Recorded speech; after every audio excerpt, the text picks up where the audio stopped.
उत्तराखंड में फिर फर्जीवाड़ा करने की तैयारी।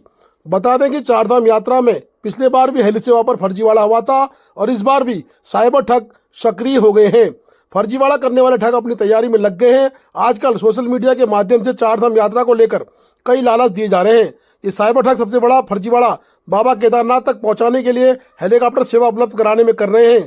केदारनाथ के लिए हेलीकॉप्टर को लेकर कई तरह के लालच दिए जा रहे हैं। अगर बात करें पिछले वर्ष संपन्न हुई चारधाम यात्रा की सबसे ज़्यादा मामले हेलीकॉप्टर बुकिंग के नाम पर ठगी के सामने आए थे।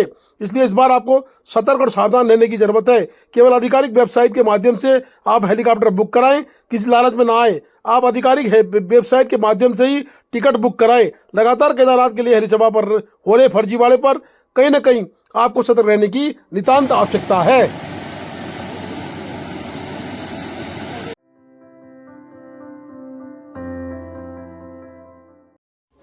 30 जून से कैलाश मानसरोवर यात्रा का शुभारंभ होगा। यात्रा का संचालन उत्तराखंड सरकार और विदेश मंत्रालय द्वारा किया जाएगा। प्रधानमंत्री नरेंद्र मोदी की आदि कैलाश यात्रा से कैलाश मानसरोवर यात्रा की राहें आसान हुई हैं। जनपद पिथौरागढ़ से प्रत्येक वर्ष आयोजित होने वाली कैलाश मानसरोवर यात्रा कोविड-19 संक्रमण के दृष्टिगत वर्ष 2020 से संचालित नहीं हुई थी, परंतु इस वर्ष प्रधानमंत्री नरेंद्र मोदी और मुख्यमंत्री पुष्कर सिंह धामी के विशेष प्रयासों से उत्तराखंड में भारतीय विदेश मंत्रालय के तत्वाधान में कैलाश मानसरोवर यात्रा 2025 संचालित किए जाने का निर्णय हो गया है। इस संबंध में विचार विमर्श भी लगातार चल रहा था, जो आज पूर्ण हो चुका है। बैठक में निर्णय लिया गया कि मानसरोवर यात्रा को महामंडल विकास निगम द्वारा कराई जाएगी। यह यात्रा दिल्ली से प्रारंभ होकर पिथौरागढ़ के लिए रवाना होगी। यात्रा 30 जून 2025 से प्रारंभ होगी, जिसमें 50-50 व्यक्तियों के कुल 5 दलों को अनुमति मिलेगी। कुल 250 व्यक्तियों द्वारा इस वर्ष यात्रा की जाएगी। यात्रा 10 जुलाई 2025 को लिपुलेख पास से होते हुए चीन में प्रवेश करेगी। अंतिम यात्रा दल 22 अगस्त को चीन से भारत यात्रा दिल्ली से प्रारंभ होगी। कैलाश मानसरोवर यात्रा करने वाला प्रथम दल 10 जुलाई 2025 को लिपुलेख पास से होते हुए चीन में प्रवेश करेगा। अंतिम यात्रा दल 22 अगस्त को चीन से भारत के लिए प्रस्थान करेगा। प्रत्येक दल दिल्ली से चलकर एक रात टनकपुर में रात्रि विश्राम करेगा। धारचूला में उसके उपरांत एक रात्रि, उसके उपरांत 2 रात्रि गुंजी में रुकने के बाद तकराकोट के चीन में प्रवेश करेगा। कैलाश दर्शन के उपरांत वापसी पर चीन से प्रस्थान कर बूंदी में एक रात्रि और चौगोड़ी में एक रात्रि व अल्मोड़ा में एक रात रुकने के बाद दिल्ली वापस पहुंचेगा। इस प्रकार यात्रा 5 दिनों की लगातार जारी रहेगी। कुमाऊं मंडल विकास निगम उक्त यात्रा का संचालन करेगा। यात्रा के संचालन से तिब्बत व्यापार के आसार भी कहीं न कहीं खुलते हुए लग रहे हैं।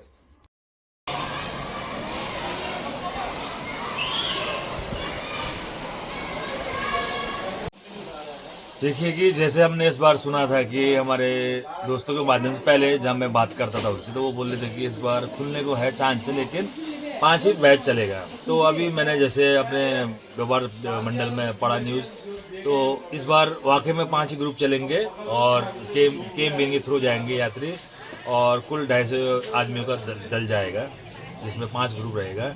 और ये यात्रा जून से शुरू होती थी, लेकिन इस बार जून 30 तारीख से शुरू कर रहे हो।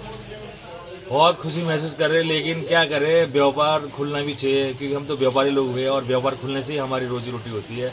खासकर हम लोग बॉर्डर के लोग हैं और हमें बहुत फ़र्क पड़ता है।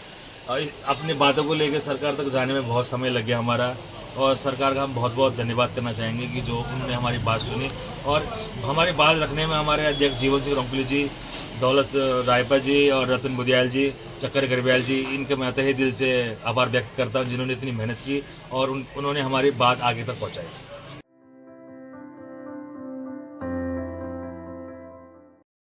दिलिंग दारमा सेवा समिति के नेतृत्व में बीआरओ की टीम के द्वारा दारमा सड़क का निरीक्षण किया गया। बता दें कि दिलिंग दारमा सेवा समिति व टैक्सी यूनियन दारमा द्वारा लगातार सड़क की बात उठ रही थी। आज बीआरओ के द्वारा इस सड़क का स्थलीय निरीक्षण किया गया। टैक्सी यूनियन के महेंद्र सिपाल ने बताया कि जगह जगह सड़क मार्ग खराब है। ग्लेशियर हटाने के बाद बीआरओ द्वारा सड़क को ठीक नहीं किया गया, जिससे कि आवागमन बाधित हो रहा है। दारमा के लोग सड़क के बारे में लगातार चर्चा उप जिलाधिकारी से भी कर चुके हैं। आज सड़क का निरीक्षण किया गया और सड़क के जितने भी पैच खतरनाक स्थिति में हैं, उन पर कहीं न कहीं बीआरओ जल्द दोबारा से कार्य करेगी। और बीआरओ के द्वारा बताया गया कि जो भी सड़क अभी बन रही है, उस सड़क पर यथोचित कार्य कर कहीं न कहीं आवागमन सुचारू किया जाएगा। इस कार्यक्रम में करण ग्वाल के नेतृत्व में दारमा के सभी ग्रामीण मौजूद थे और ग्रामीणों के द्वारा कहीं न कहीं बीआरओ को एक अलाइनमेंट दिया गया है, जिस पर बीआरओ ने भी सहमति जताई है। अब देखना है कि जल्दी बीआरओ दारमंग की सड़क में कितना सुधार करता है। जो आए थे भैया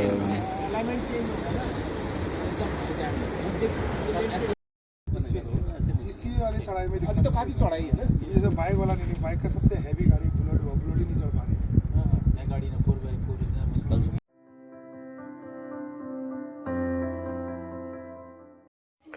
क्षेत्र में सराहनीय कार्य के लिए दिलंग दारमा सेवा समिति के अध्यक्ष करण सिंह ग्वाल को धामी सरकार के 3 साल बेमिसाल के कार्यक्रम में जिलाधिकारी पिथौरागढ़ ने प्रमाण पत्र देकर सम्मानित किया। बता दें कि अध्यक्ष दिलंग दारमा सेवा समिति करण ग्वाल को समुदाय की संस्कृति के संरक्षण व संवर्धन हेतु सराहनीय कार्य करने पर दिलंग दारमा सेवा समिति के अध्यक्ष को उक्त सर्टिफिकेट दिया गया। आज उक्त सर्टिफिकेट नीला बंग्यान न्यास बोर्ड की अध्यक्षा ने उनको सौंपा। साथ ही दिलंग दारमा सेवा समिति की वार्षिक आम सभा भी की गई। वार्षिक आम सभा में भी कई प्रस्ताव आए हैं, जिस पर दिलंग दारमा सेवा समिति कार्य करेगी। साथ ही दारमा में दिलंग सेवा समिति के द्वारा भालू के आतंक हो या सड़क की बात हो या गांव के विकास की बात हो, लगातार उप जिलाधिकारी कार्यालय में करण सिंह ग्वाल के द्वारा इन बातों को उठाया जाता है और कहीं न कहीं अभी बीआरओ के द्वारा सड़क पर कार्य भी सुचारू कर दिया गया है। आने वाले समय में कहीं न कहीं दिलंग दारमा ग्राम सभा के द्वारा एक जो आम सभा की गई है, उस आम सभा के परिणाम भी देखने को मिलेंगे। जनपद पिथौरागढ़ मुख्यालय के मठधुरा में बंद पड़े नन्ही परी सीमांत इंजीनियरिंग कॉलेज के निर्माण कार्य के संबंध में जिलाधिकारी पिथौरागढ़ विनोद गोस्वामी द्वारा सोमवार देर सायं उक्त स्थल का विभागीय अधिकारियों के साथ स्थलीय निरीक्षण किया गया। इस दौरान जिलाधिकारी द्वारा भवन की वर्तमान स्थिति आदि का जायजा लिया गया। बता दें कि उक्त संस्थान में संचालित कक्षाएं 2020 में कोविड-19 के बाद बंद की गई एवं उस बीच हुई अतिवृष्टि के बाद से संस्थान की स्थिति खराब होने के कारण पुनः पढ़ाई शुरू नहीं हो पाई। जिलाधिकारी ने संबंधित विभागीय अधिकारियों से बात करते हुए पुनः संचालन हेतु बात कर इसकी स्थिति जानी और निर्देशित किया कि संस्थान के भवन निर्माण में हुई क्षति का आंकलन कर रिपोर्ट तैयार की जाए और पूर्ण रूप से तैयार होने में जो समय लगेगा उसकी भी जानकारी पेयजल संस्थान से ली गई। जिलाधिकारी द्वारा नन्ही परी सीमांत इंजीनियरिंग कॉलेज के प्रभारी निदेशक को निर्देश दिए कि भवन में रखी गई सारी मशीनों को किसी अन्य स्थान पर रखा जाए ताकि वह सुरक्षित रहे और जब पुनः पढ़ाई शुरू हो तो संस्थान के काम आ सके। इस दौरान जिलाधिकारी ने वहां उक्त संस्थान के नक्शे आदि प्रपत्रों का भी जायजा लिया और नन्ही परी सीमांत इंजीनियरिंग कॉलेज तक चंडाक के हैदर गार्डन से सड़क मिलान किए जाने हेतु कार्य योजना तैयार करने के भी निर्देश संबंधित विभाग को दिए हैं।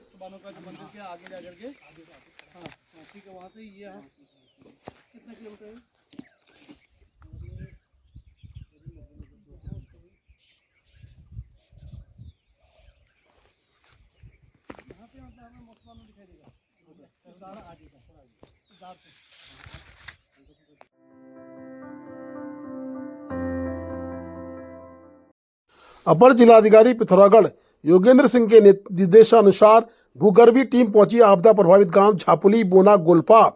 आपदा प्रभावित गांवों का भूगर्भ निरीक्षण किया गया। यूथ कांग्रेस जिला अध्यक्ष विक्रम दानू एवं समस्त आपदा प्रभावित परिवारों ने अपर जिलाधिकारी जिला आपदा प्रबंधन अधिकारी पिथौरागढ़ का आभार व्यक्त किया। निरीक्षण में यूथ कांग्रेस जिला अध्यक्ष विक्रम दानू, हरीश सिंह, राजस्व उप निरीक्षक डिगर सिंह, वैज्ञानिक हरीश बिष्ट व ग्रामीण मौजूद रहे।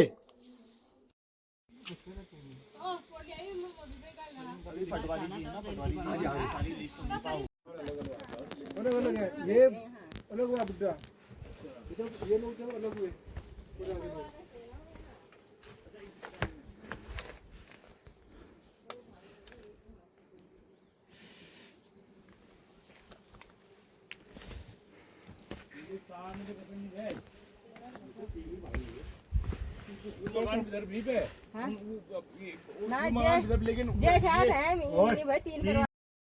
Please do like, share and subscribe DCL News.